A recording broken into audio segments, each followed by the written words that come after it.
Good morning, class. This is me again, trying an online PowerPoint plus audio combined lecture for you on chapter 12. This chapter is called the cell cycle, and I'm hoping everybody finds a small window of time during this break and listens to this chapter. Like always, I would suggest when you're ready to listen to this chapter, keep your textbook next to you, keep a notepad next to you to take your notes, keep going back and forth, refer to your textbook, pause, and try to understand what I'm talking about in this chapter. So once you have gone through this process, it would be easy for you when you come to class to work on the worksheet that I would provide. And we would be just reviewing, like a brief review about how this chapter works, and then move on to the next. Well, this chapter is on cell cycle. Please mind it that chapter 11 is not there. I have taken it out of the portion. So after doing 9 and 10, we move on to chapter 12. Okay, so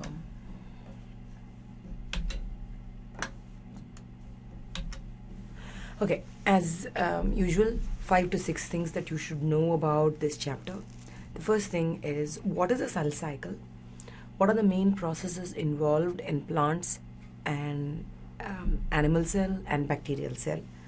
And how do they divide, basically? And what is the purpose of mitosis? Where does mitosis occur? When does mitosis occur? What are the different phases involved in this process? Okay, then to understand different terms that we would be going over on and on, not only in this chapter, in the next 4 chapters to come, we would be talking about these terms. The ones are chromosome, chromatid, centromere, centrosome, kinetochore, and the purpose of microtubules. Now, what are cell controls and why you need them? What are cancer cells? What they do and not do? What are the different kinds of cancer cells, and what are the different terms that go along with it? What is density dependent inhibition? What is anchorage dependence? What is metastasis? And so on. Okay, so when I'm starting with this chapter, the first thing I would like you to I would like you to understand is this chapter is not only about mitosis. This chapter is about cell cycle. Okay, the cycle that the cell goes through in order for it to divide. So when you start with one cell, at the end of this entire process of cell cycle, you end up with 2 cells. Okay, so mitosis is just a part of this process of cell cycle. Okay, just a part of cell cycle. This is something which you should always remember. Okay, so there was this person called Virchow, and he basically came up with the idea that cells come up, or cells are arise from pre-existing cells. So this kind of theory that he put forth was sometime around 1855. You must understand that these are the times that people were discovering things. They did not have a lot of technology. They understood a lot of things that were happening by understanding the reactions that would take place, and so on and so forth. They did not have sophisticated techniques, but they were pretty accurate in their conclusions with whatever data that they would get. Okay, now cell division, the process, in a lower form, like a prokaryote, kind of like a bacteria, or unicellular eukaryote, kind of like what we had seen in the lab on lab 3. We had seen some organisms. One is an algae, Then you had seen some paramecium. Then we had seen some organisms when in the pond water that you had seen some floating around, moving about. Okay, so these come under the category of unicellular eukaryotes. So for them, cell division means the entire cell divides and forms into two daughter cells. Okay, so one cell divides into daughter cell. So you have one cell, so this is daughter cells. Okay, that's pretty important for you to remember. Then in higher forms like multicellular eukaryotes, there is something known as a cell cycle that takes place. The best example is humans. I would like to use for our purpose. Okay, so there are different ways in which or reasons for which cell division would take place in this situation. One is a fertilized cell would start developing into a baby. So for development you would have cell cycles taking place or cell division taking place. Then from a baby to an adult, okay, that is growth for you. There you would have cell cycles taking place. Then when you are hurt, cut yourself, or constantly you need to be repaired, like you had a cut in your hand, but after a week's time you don't see that cut at all. It has sort of mended itself. The body has mended itself. The basic reason for this is cell division takes place and the purpose is repair. So you have cell cycle taking place for three main reasons in higher forms. Okay, one is development, two is fertilization, development, two is growth, third is repair. Okay, that being said, then we move on to what is a genome. Okay, to understand what is a genome, basically it is all the DNA plus other stuff together. Okay, now this is like your genetic material plus other stuff, by which I would mean certain proteins that come with it, but technically we would just have to call genome or genetic material is your DNA mainly. Now chromosome is basically this same DNA which is sort of folded up, okay, so that it occupies less space.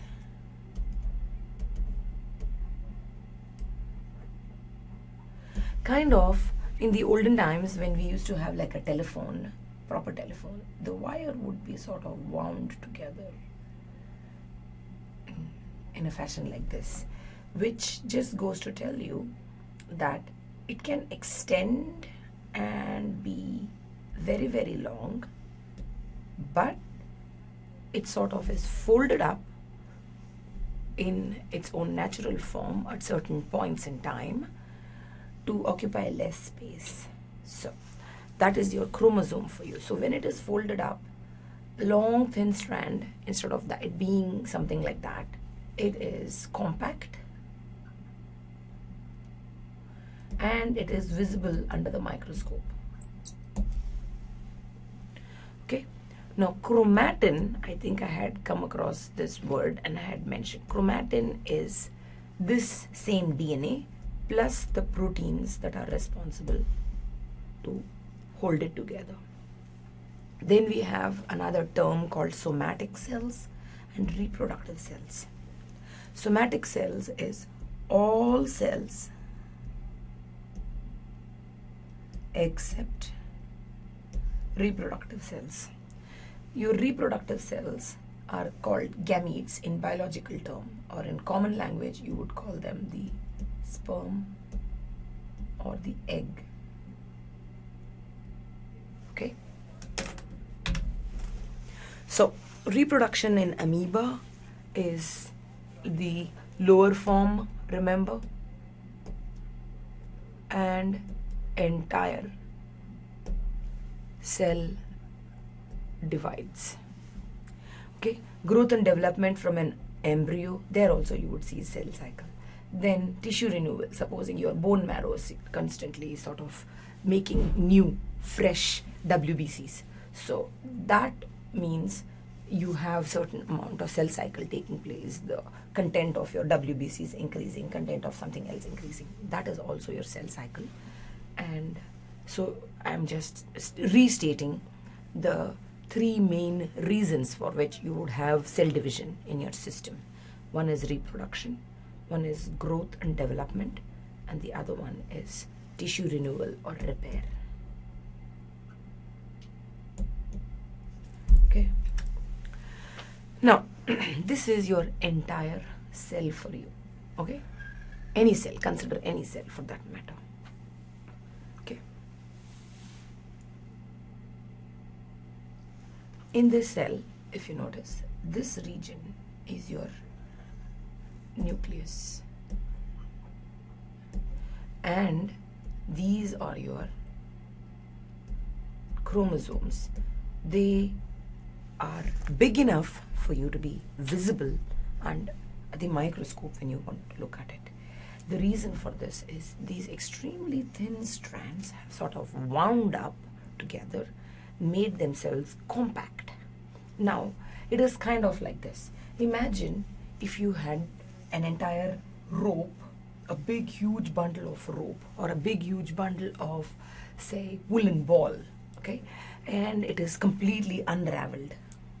Now for you to carry it, now if you have 2-3 different of those and they're all in a big huge jumble in front of you, for you to carry that and move it to a certain place, it's going to cause even more stress. It would get even more tangled and broken, knotted, and so on. On the other hand, if you remember, if you go to a store, you would get the entire woolen ball sort of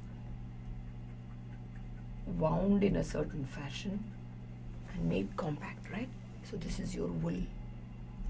Now, so this is your entire ball of unwound, complete wool. Imagine this and this. So with this is completely loose and it has tendency to break, get entangled, and so on. But it is easily read. So when it is inside the nucleus, it doesn't really matter if it is in this status. But when you're going to have cell cycle, which means you're going to divide the content of all the cells, cell material, into 2 daughter cells. Kind of like I normally use when I am in class, I normally use this example that there is a mother and this lady has 2 daughters. Now both of the daughters, when they are going to get married, she's going to give them stuff equally. Okay, so whatever she has, she's going to give them. Say for example, one dinner set here, one dinner set here, one dining table, one something else, etc., etc., etc. So then she's going to make sure she has equal amount of things to give both of them, so they both have the same amount of material that they once started with. That is my point. Okay, now for that, whatever that she has to sort of divide it into 2. Now if it is all tangled, it is very difficult to divide that, and that is why you have them all wound up. When they are all wound up and made compact, it is easy to divide them. Okay, so that is what is this process all about. Okay. Now the chromatin fiber, okay, the way it works is, supposing you have them, the way they are structured is, 1 minute, let me just go back here and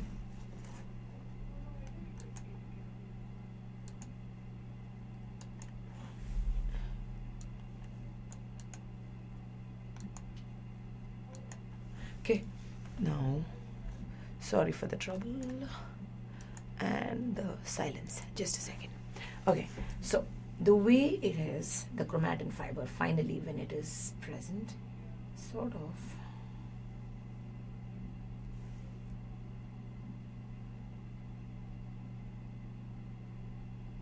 Okay, so what I'm trying to say is the entire DNA, okay, first of all, you must remember in lower forms it is just one single molecule of circular DNA that is present, which is in bacteria. But us humans, we have a lot of chromosomes that we have put together. So humans have something like 46 chromosomes totally present in each cell. Okay, now each of them get compacted like this, but each of them being compacted like this is not enough. I need one more of that guy together with it for me to be able to separate it into two. Kind of like when I'm giving you an assignment page. Supposing, say I give you a chapter 9 assignment page and I have two different people to give it to. Okay, so I should have two copies of that, right? Did you get what I'm trying to say? So they are together like this and arranged in a way that they are completely compact and they are identical copies. Identical. This is extremely important for you to understand. Identical copies. Okay, kind of like two copies of, say, chapter 12 worksheet. Why would you need two of them? One is enough, right? So one will go to one person, the other will go to the other person. It is kind of like that. Okay, the way they are arranged is there is something known as a region called the centromere. Okay, this centromere is the waist of the chromosome. Okay, and this region, now I want to just use another color so you sort of get the hang of what I'm talking about. Sorry.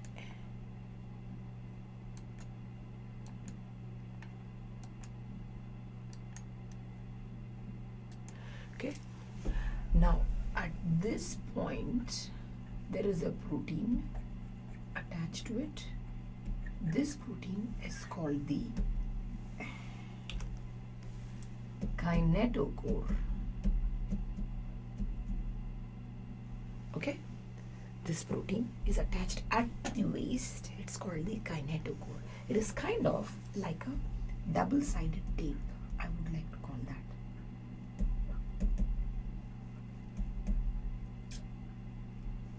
Okay. Okay, now another thing you have to understand is what is joining these two guys together. Okay, one second.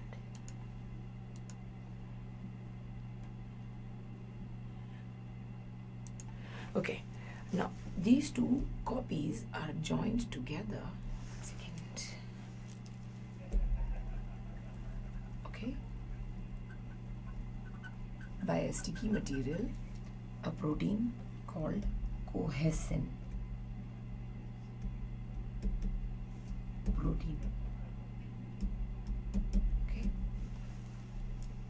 so these two guys are sister chromatids. They are identical copies, so they are called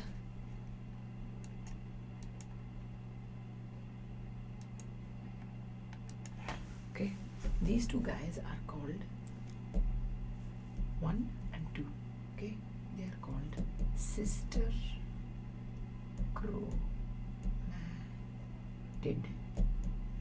I'll write it again here, or we will come across that in the next page. Okay, then oh, it's right here, sister chromatids. Sorry.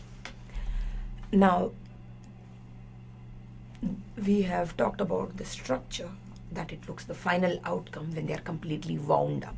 Okay, this person called Walter Fleming is the guy who gave the entire process of this dynamic movement of the chromosomes to divide themselves into two sets, or two complete sets to be given to the two daughter cells.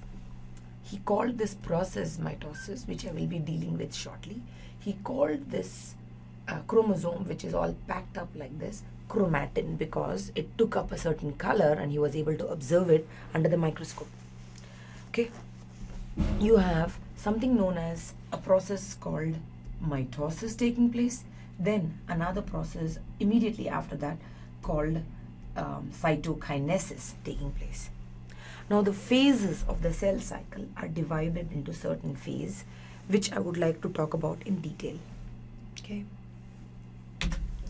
Okay, so this is the same thing that I had hand drawn in the previous slide, about this being one chromosome, this being the duplicated copy. Okay, so it's like an identical copy. Okay,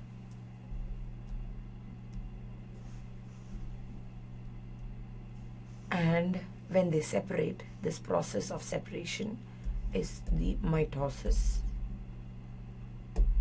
and the centromere, which is like slightly more compact and thickened or compacted at the waist. Okay, this is a picture that I wanted to put together here in this, in order for you to understand how this compaction takes place. This is your DNA strand, 2 strands of DNA, just the sugar, phosphate and the nucleotide bases. Remember the double helix. Okay, then these are called histones. Okay, they are proteins, so almost like you would wind around a bead or wind around something, they would wind around that and then wind further in that and lead to a final compacted, completed, visibly seen structure. Okay, then in order for you to understand the different phases of the cell cycle, first thing I want you to remember is you have something known as an interphase. Okay, and then you have something known as an M phase. So in your body, the cell divisions that take place during the growth, during the repair, during the development, they go through these alternation, wherein you have interphase, M phase, then you have interphase, then you have M phase, interphase, M phase. It goes on in this fashion. Okay, the interphase stage is divided into 3 main parts. Okay, I would like to call it get, set, go. The reason I would like to call this is the first phase, in this phase they are getting ready. Okay, get would translate as G1 or growth phase 1.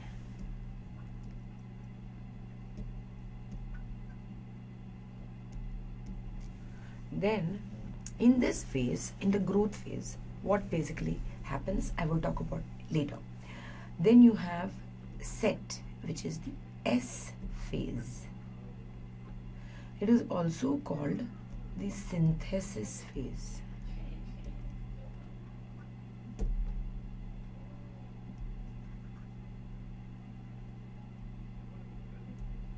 Okay, then G2 phase exists.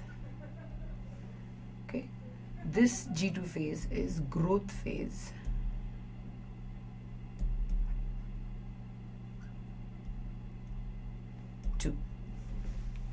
Okay, so all of these 3 phases put together is your interphase, and all of that is the getting ready for separation part of it. Okay, then you have something known as an M phase.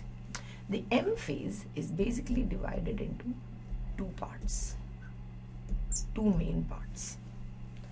One is the mitotic phase and the other is the cytokinesis.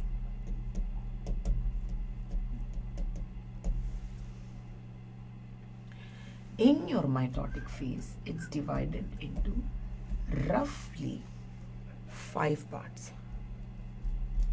Okay, sometimes some textbooks talk about it as 4 parts.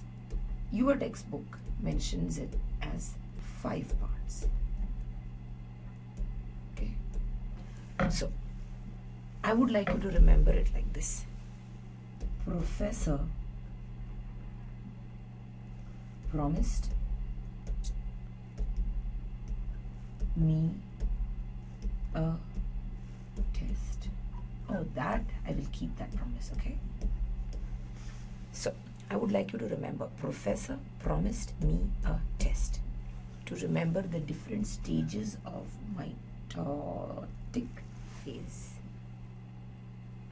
Okay, so your chapter is not about only mitosis. Your chapter is about your interphase, the M phase combined, what happens in each of these phases. They are individually as growth phase 1, synthesis phase, growth phase 2.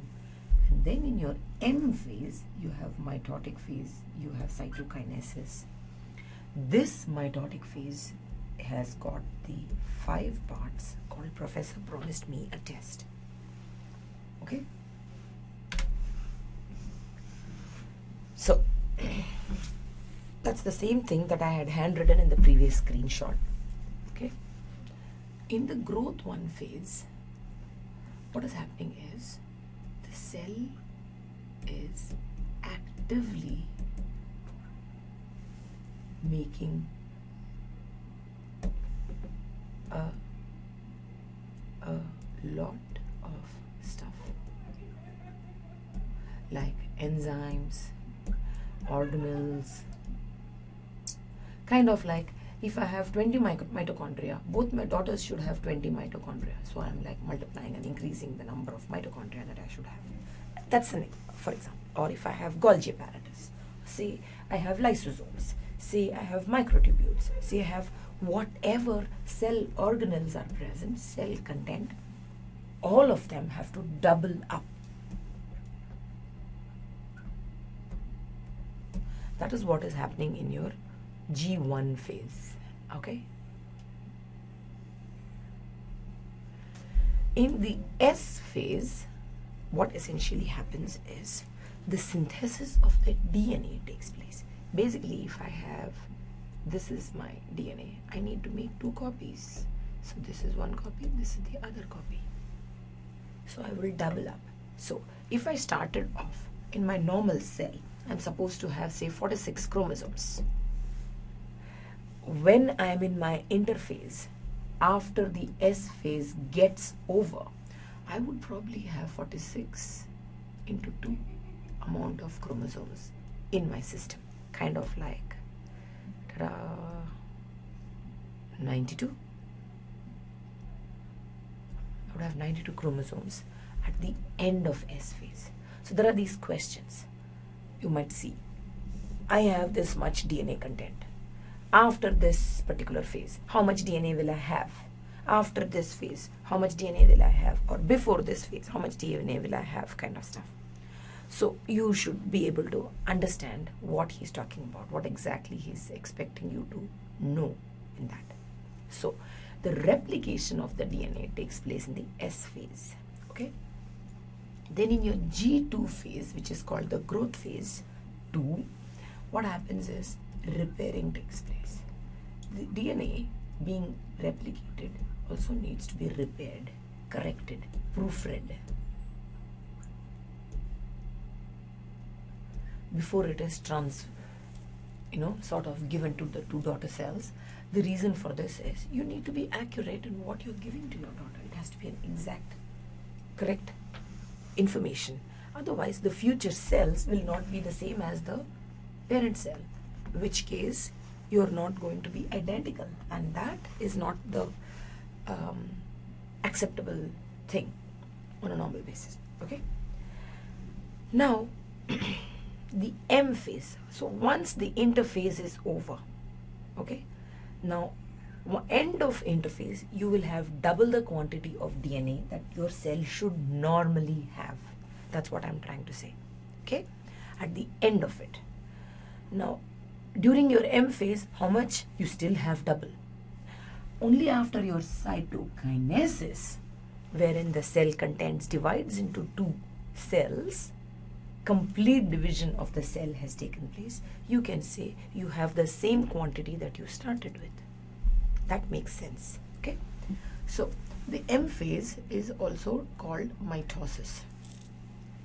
It is called prophase. So, professor stands for prophase. Just a second.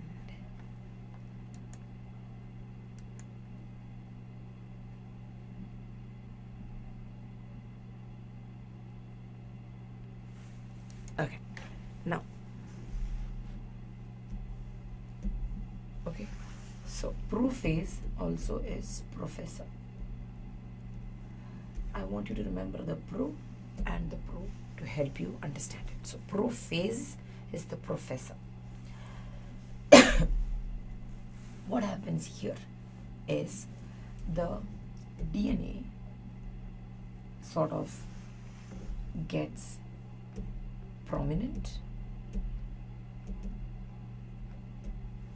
meaning starts winding in itself and gets prominent.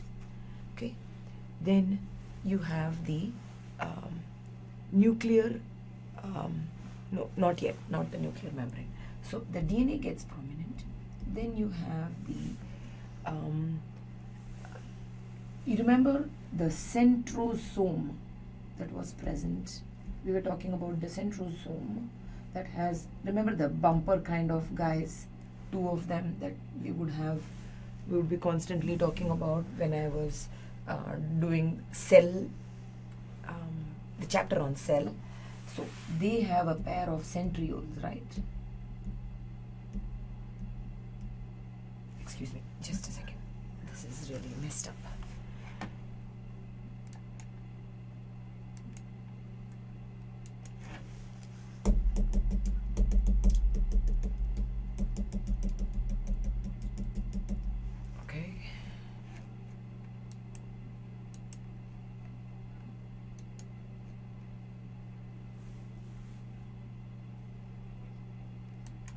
Okay, the DNA gets prominent, then the centrosome, which has centrioles,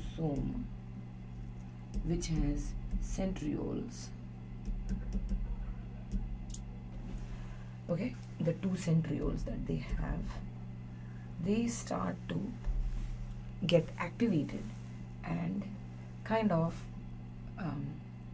through them you have microtubules being formed and released, kind of looking like a pasta machine. Microtubules formed. So centrioles double up, okay, and microtubules are formed, and what looks is they are going to sort of, I would like you to imagine a basketball which has these lines around it. Okay, so it's kind of like that. So the centrioles would be on the two ends. They're trying to move to the two ends, not yet. So okay, and these are your microtubules. Okay, the final outcome is going to be like this, but they are just about starting to do that in the prophase stage. Okay, then you have prometaphase. Prometaphase basically is before or prior to the metaphase stage. That's what it means. Okay, so promised, I want you to remember. So prophase, promised, prometaphase. Okay, so in the prometaphase, what happens is you have your cell, and this is the nuclear membrane. It starts to fragment out. I don't need the nuclear membrane, it starts to fragment. So the nuclear membrane fragments.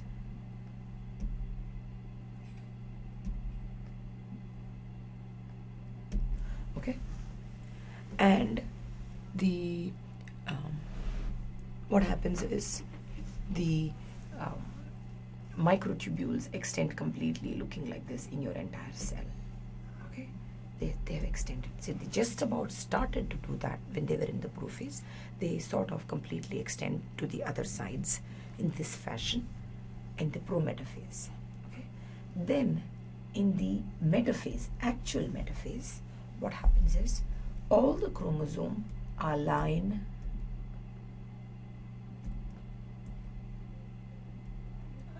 in the middle. Okay, all the chromosomes align them in the middle. So metaphase, I want you to remember middle.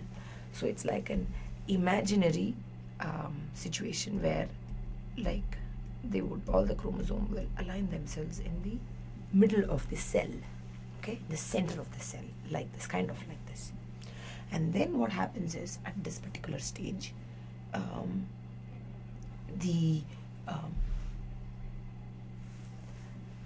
class, I would like to add one more thing that I had missed in this particular stage. So first stage, I will repeat. First stage, you have the DNA getting prominent, the centrosome doubling, the microtubules starting to form. Okay, and they are starting to move to the two ends of the cell. In your pro-metaphase, okay, what happens is the nuclear membrane fragments and the microtubules have sort of more or less reached the two ends in a fashion which looks like a basketball. And then in your, what happens is, if you remember in the previous slide, I had talked about something known as a kinetochore, if you remember. Yeah, now this is, I said, is like a double-sided tape.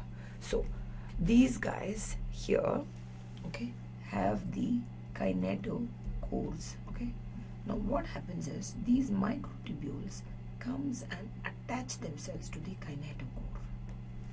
Okay, so they attach themselves to the kinetochore on the either side of it. When they do that, they sort of, it's like a tug of war.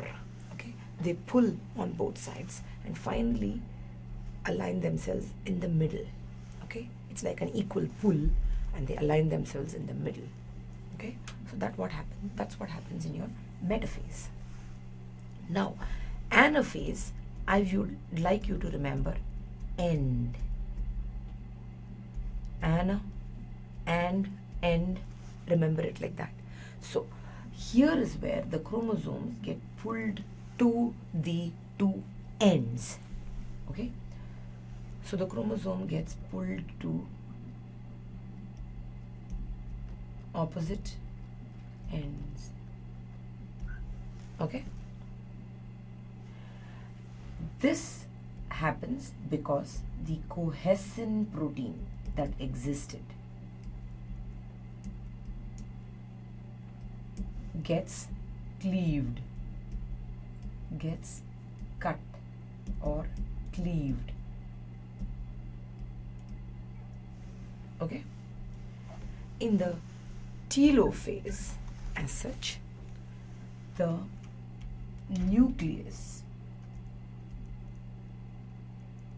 becomes two. I have two nuclei in this process. Okay, so they are technically sort of divided, the chromosomes are divided into the two different nuclei, but the cell has not yet divided completely. This is something I want to impress upon you. So the cell is probably still like this, but the nucleus is divided into two. The chromosomes have spread here, chromosomes have spread here. Okay, so far. In the cytokinesis, the cytoplasm divides. Yeah. So I would like to put the growth cycle together in this form. Okay, supposing the entire cycle that we are talking about, okay, from start to the end. So I start here. Okay, so from here to about here is my interphase. Interphase takes quite a bit of time. Okay, it is probably going to take something like easily it could take about 12.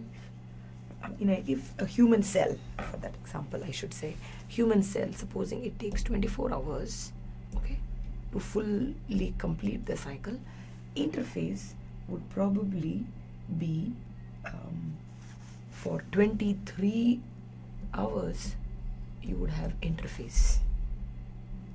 Okay, so it is divided into 3 parts, remember.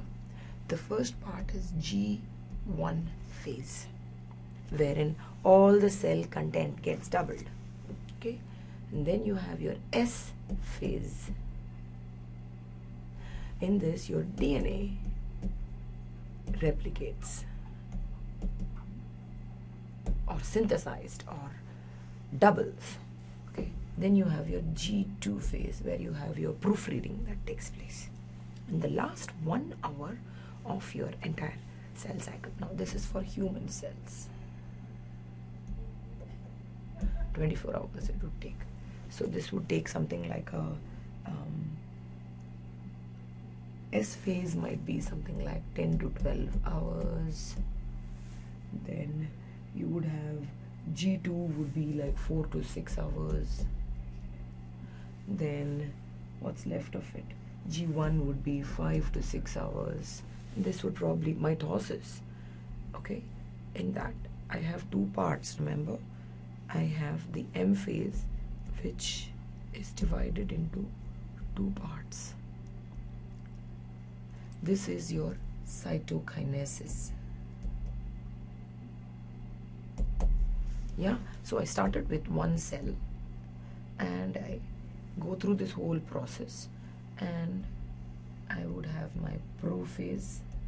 Professor promised me a test. This entire process is going to get over in 1 hour, approximately 1 hour. Yeah, and this is the totally, all of this together is my M phase. Yeah, in that this is mitosis. Please understand, so that you understand what is the actual term and where it is used. Okay, each of these steps, whatever DNA is doubled starts getting prominent, the nuclear envelope breaks, and the kinetochore starts getting stuck to the microtubules, and then they get pulled to the opposite ends equally. So then they sort of get aligned themselves in the middle. In the beginning, it's like an imaginary plate in the middle, and in the anaphase, the cohescent protein is cleaved, wherein the chromosomes get pulled to the opposite ends. At the end of all of this, you have your telophase. I would like you to remember telo and 2. So the nuclei becomes 2. You have 2 nuclei at the end of it. Telophase does not mean your mitosis, your M phase is over. Your M phase is not over. So there is sometimes like an overlap. Telophase is just about getting over. Cytokinesis is just about starting. So it sort of merges. Like late telophase, you would say your cytoplasm has started to divide. Got it? And then at the end of it, I have 2 cells.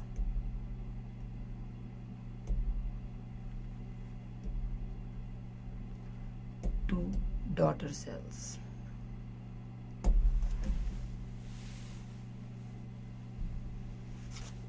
Okay, so this is how the whole cycle went.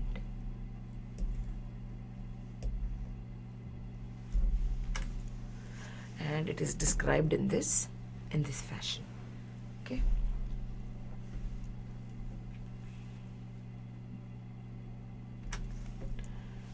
Okay.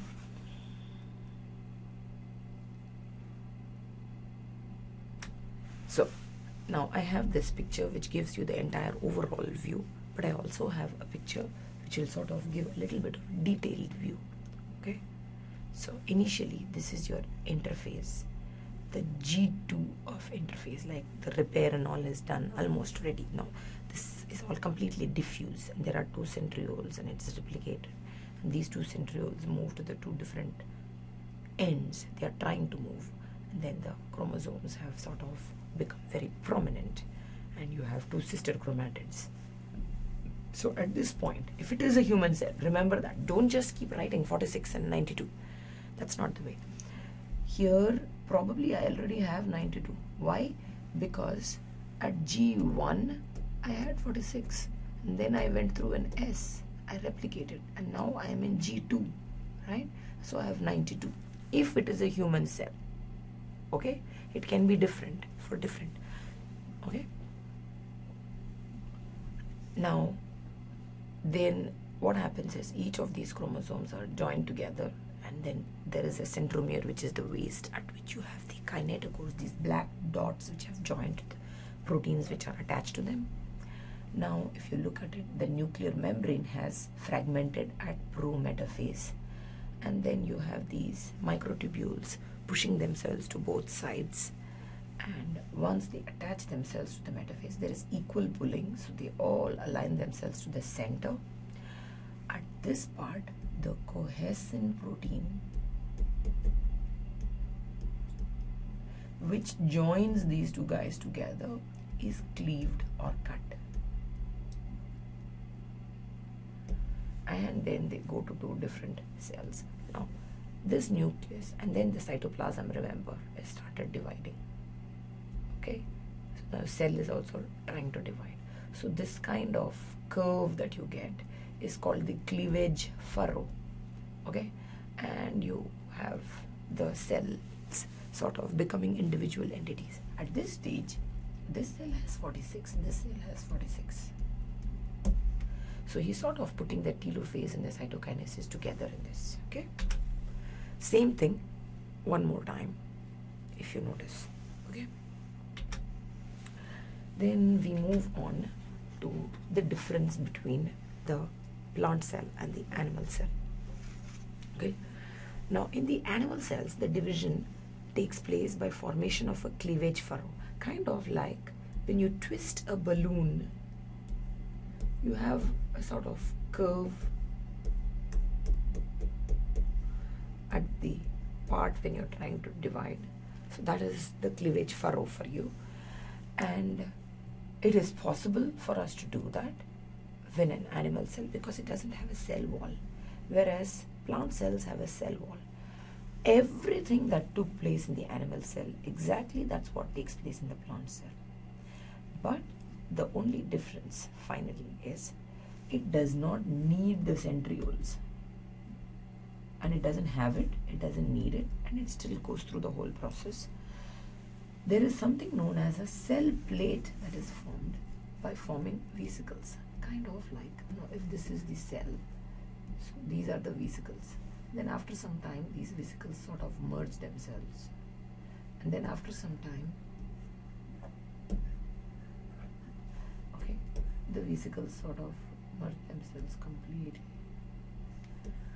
okay, and we will have them like this. So I have two daughter cells, one daughter cell and another daughter cell, okay. So the division finally at the cytokinesis part is a slightly different method.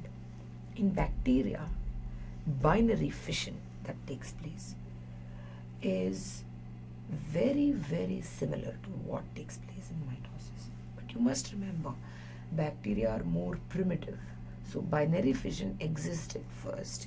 So mitosis is an evolved form. Mitosis is an evolved form, okay, of binary fission.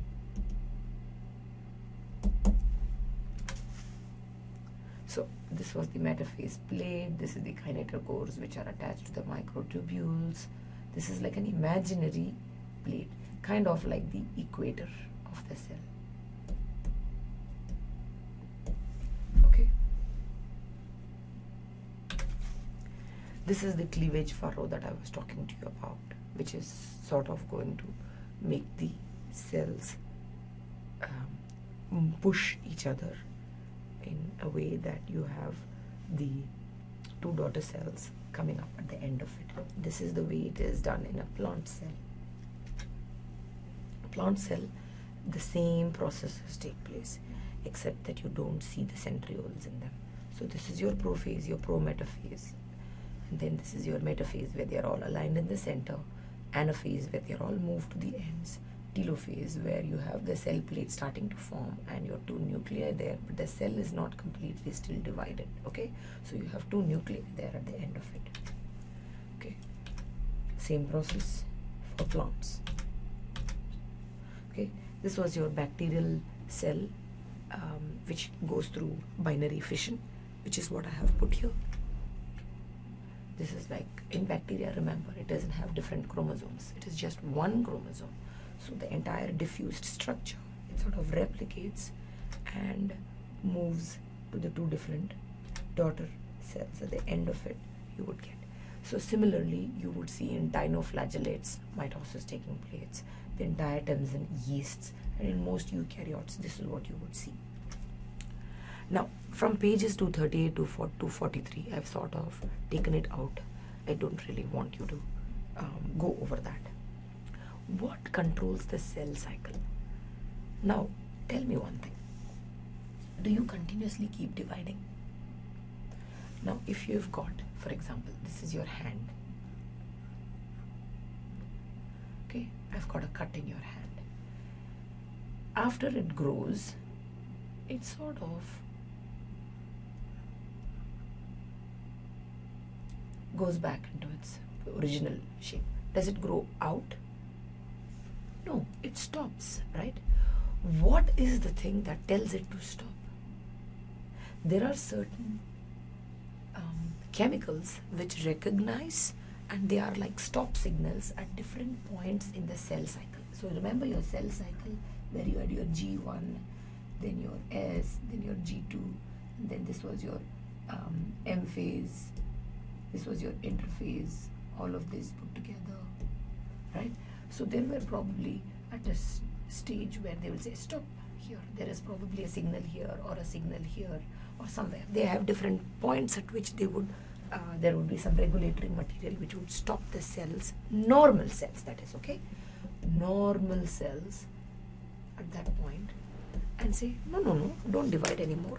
Kind of like, now from when you were a baby, okay, from when you were, before you were a baby, you sort of multiplied, your cells multiplied continuously and you became a baby. And then from that age to the age of 18 and plus, whatever that age that you are right now, you are probably like all grown completely. So you did mitosis. Now, consider me. I'm not growing anymore. What I can grow is I can grow fat, but I'm not growing. So mostly my cells are all regulated and kept in a G0 state. Most cells in the human body are in the G0 state. Okay, there are many kinases. These are specific compounds that are present, which are usually inactive. And in order to get activated, they get attached to a cyclin. It's like a compound. Okay, don't go too much into it. So this is like a cyclin dependent kinase. Okay, now these kinases, once they get attached to a cyclin, they get activated. They are the ones who give the go signal. Till then, it is like an inactive stop signal at different points, specific points wherein it stops the cell from dividing further, moving on to the next stage of the phase of the cell cycle. Okay, now when I have finished talking about the cell cycle, I need to add something about what are the different anomalies that take place. In order to understand that, I want to first talk about something known as tissue culture. Do you know that we could take some cells of the body, give it the specific kinases, and sort of put it in a petri dish and give it a certain growth medium and material for which it would need to have to multiply, and the correct temperature and everything, and let it grow. Okay, and when it grows as one big mat or a carpet of cells.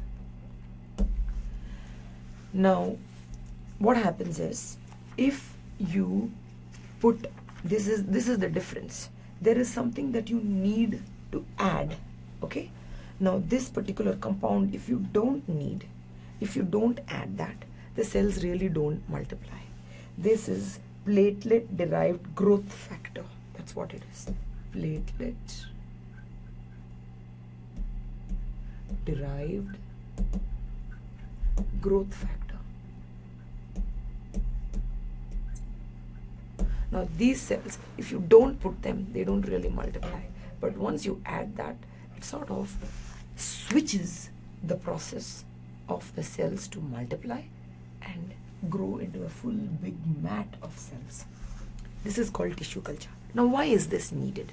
It is needed for several reasons. One of them is, you must remember, I have told you about viruses, right? Viruses do not grow in a medium, a bacterial media, like the way a bacterial media would be growing.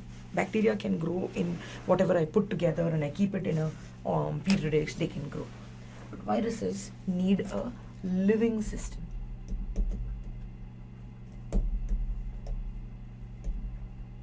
Now these cells are a living system, living functioning system. It could be cells in a glass bottle, it could be an actual lab animal, or it could be bacteria, certain bacteria which can be used to grow the virus. Okay, but other than that, remember, it needs a living system for it to grow and multiply, viruses specifically. So now why do I need viruses? For plenty of reasons. In order for me to understand that virus, in order for me to find out what I can use to combat that virus, to understand its life cycle, what is happening. Kind of example, say AIDS virus. I need to know what is happening, and I need to understand what is its quality, what it does and what it doesn't do, what it likes, what it doesn't like. How do I combat? How do I stop it from multiplying? So for this, I need to know more about that virus. That means I need to grow it and see it in action. For that, I need a living system. So a tissue culture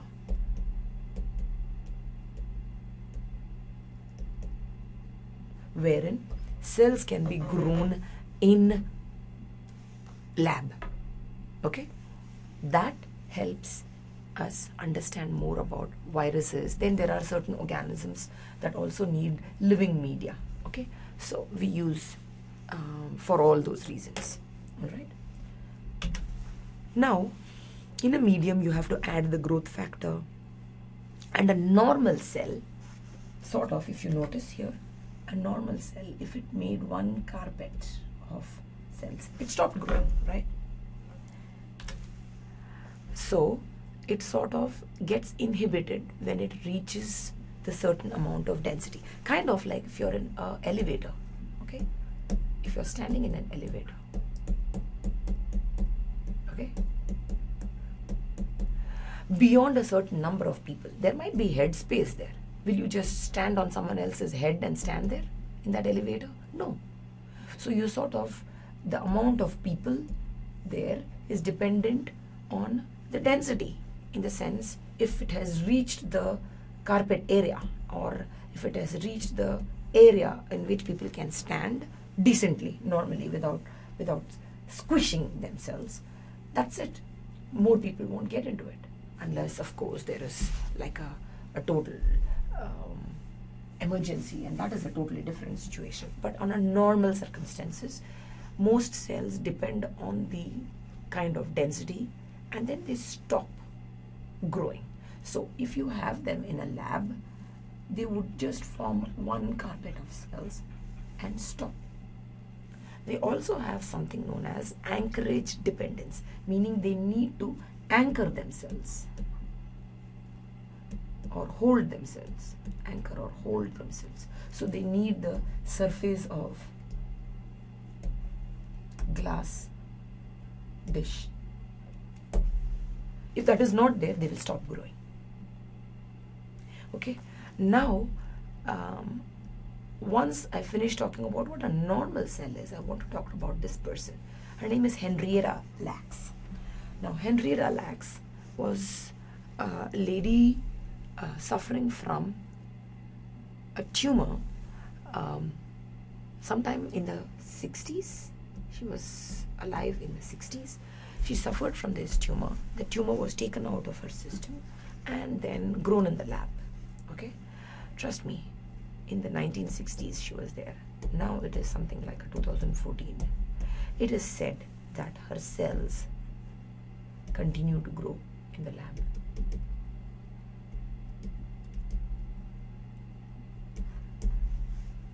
Really, really weird, isn't it? Now, she suffered from tumor, cancer, and that totally changes the equation. What happens? Cancerous cells do not have density dependent inhibition, do not show anchorage dependence, and they have no respect for cell controls or regulations. They don't obey that. Do not obey. If they don't do that, they have their own regulations. That has got nothing to do with the normal cells. So let's take a look what happens there. So they show anchorage dependence and density dependent inhibition. This is the normal cell. But this is your normal cell and that's it. Cancerous cells, they just pile on top of each other, grow on top of each other. Okay, so that's the difference between a normal cell and a cancerous cell. What else? They don't have normal cell cycle controls. They have random checkpoints, not the same as normal ones. Okay, their own. Okay, they are technically immortal. They also cause something known as transformation, or these cells are transformed. Okay, so they can cause tumor. Now there are two kinds of tumor. One is benign tumor, one is malignant tumor. Benign tumor is something, if you remove, there is hope for recovery. Okay, treatment works. Whereas malignant tumor, if you remove that tumor, it moves through the body, settles elsewhere, and again fresh tumor. It moves. Malignant moves. Metastasis, property of or ability to move, property of movement. In this case, localized therapy works only for benign tumor. Okay, localized therapy is possible. You can sort of surgically remove it. Okay, and you are good to go. Whereas if you have malignant tumor, even after you have done surgery, it does not work, and localized therapy doesn't work. You have to do an overall therapy, kind of like chemotherapy. Now chemotherapy is sort of exposing certain chemicals to the body, complete body, to destroy the DNA of cancer cells. But in the process, normal cells are also affected.